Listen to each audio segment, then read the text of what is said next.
Trump took her hand, his grip firm. But there was something about the way she stood there, unbothered by his presence, that immediately made him take notice. There was no intimidation in her posture. No, or in her eyes, just a calm, unflappable confidence. "Well, Lily, I'm glad to see a woman in the industry. It's rare, but it's nice to know there's some diversity around here. I assume you share the same opinions as Jake." Lily's smile didn't falter. "I've got my own opinions, Donald. Just because I'm standing next to Jake doesn't mean I'm here to back him up or argue with you. But there's something I think you're both missing." Trump raised an eyebrow, intrigued now. "Oh? And what might that be?"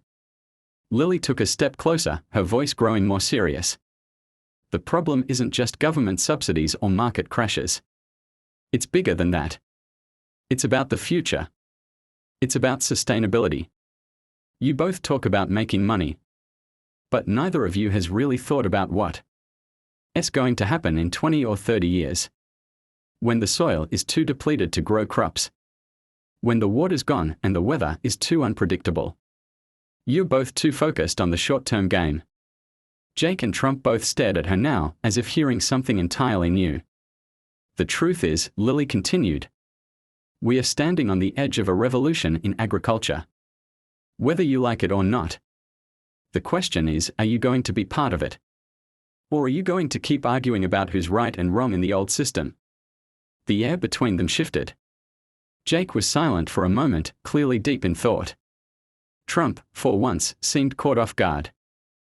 "I'm talking about regenerative agriculture. Technology, new methods of irrigation. New crops that can withstand extreme conditions.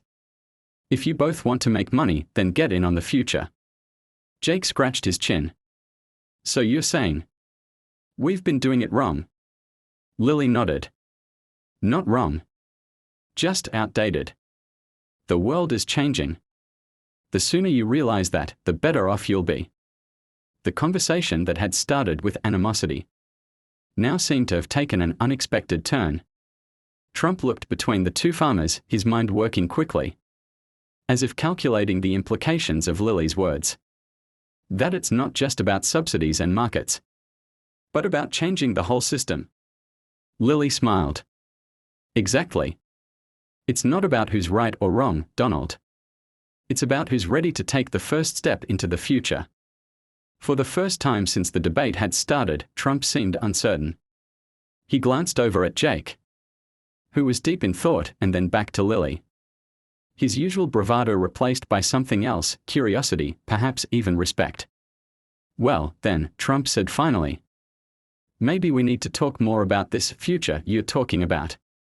And so, in the middle of a quiet Iowa field, the debate that had started with so much heat shifted into something far more unexpected. A conversation about the future of farming, and maybe even a new direction for an entire industry.